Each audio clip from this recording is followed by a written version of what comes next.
2. Mais laissons là Monsieur Nietzsche. Que nous importe que Monsieur Nietzsche ait recouvré la santé? Un psychologue connaît peu de questions aussi attrayantes que celle du rapport de la santé avec la philosophie. Et pour le cas où il tomberait lui-même malade, il apporterait à sa maladie toute sa curiosité scientifique. Car en admettant que l'on soit une personne, on a nécessairement aussi la philosophie de sa personne. Mais il existe là une différence sensible. Chez l'une, ce sont les défauts qui font les raisonnements philosophiques. Chez l'autre, les richesses et les forces. Le premier a besoin de sa philosophie soit comme soutien, tranquillisation, médicament, soit comme moyen de salut et d'édification, soit encore pour arriver à l'oubli de soi. Chez le second, la philosophie n'est qu'un bel objet de luxe. Dans le meilleur cas, la volupté d'une reconnaissance triomphante qui finit par éprouver le besoin de s'inscrire en majuscule cosmique dans le ciel des idées. Mais dans l'autre cas plus habituel, lorsque la détresse se met à philosopher, comme chez tous les penseurs malades, et peut-être les penseurs malades dominent-ils dans l'histoire de la philosophie, qu'adviendra-t-il de la pensée elle-même lorsqu'elle sera mise sous la pression de la maladie? C'est là la question qui regarde le psychologue. Et dans ce cas, l'expérience est possible.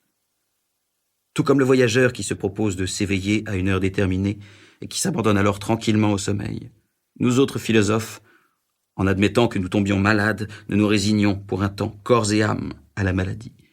Nous fermons en quelque sorte les yeux devant nous-mêmes.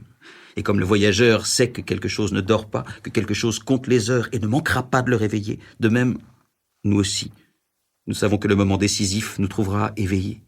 Qu'alors, quelque chose sortira de son repère et surprendra l'esprit en flagrant délit.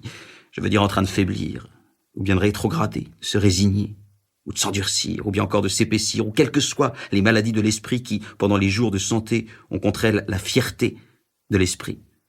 Car ce dicton demeure vrai. L'esprit fier, le paon, le cheval sont les 3 animaux les plus fiers de la terre. Après une pareille interrogation de soi, une pareille tentation, on apprend à jeter un regard plus subtil vers tout ce qui a été jusqu'à présent philosophie. On devine mieux qu'auparavant quels sont les détours involontaires, les rues détournées, les reposoirs, les places ensoleillées de l'idée où les penseurs souffrant, précisément parce qu'ils souffrent, sont conduits et transportés. On sait maintenant où le corps malade et ses besoins poussent et attirent l'esprit. Vers le soleil, le silence, la douceur, la patience, le remède, le cordial, sous quelque forme que ce soit. Toute philosophie qui place la paix plus haut que la guerre, toute éthique avec une conception négative de l'idée de bonheur, toute métaphysique et physique qui connaît un final, un état définitif d'une espèce quelconque, toute aspiration, surtout esthétique ou religieuse, à un à côté, un au-delà, un en dehors, un au-dessus, autorise à s'informer, si ce ne fut pas la maladie qui a inspiré le philosophe. L'inconscient déguisement des besoins physiologiques sous le manteau de l'objectif, de l'idéal, de l'idée pure va si loin que l'on pourrait s'en effrayer. Et je me suis aussi souvent demandé si, d'une façon générale, la philosophie n'a pas été jusqu'à présent surtout une interprétation du corps, un malentendu du corps. Derrière les plus hautes évaluations qui guidèrent jusqu'à présent l'histoire de la pensée se cachent des malentendus de conformation physique, soit d'individus, soit de castes, soit de races tout entières.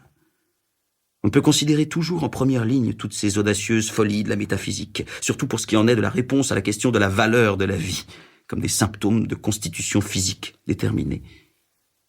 Et si de telles affirmations ou de telles négations de la vie n'ont, dans leur ensemble, pas la moindre importance au point de vue scientifique, elles n'en donnent pas moins à l'historien et au psychologue de précieux indices, étant des symptômes du corps, de sa réussite ou de sa non-réussite, de sa plénitude, de sa puissance, de sa souveraineté dans l'histoire, ou bien alors de ses arrêts, de ses fatigues, de ses appauvrissements, de son pressentiment de la fin, de sa volonté de la fin.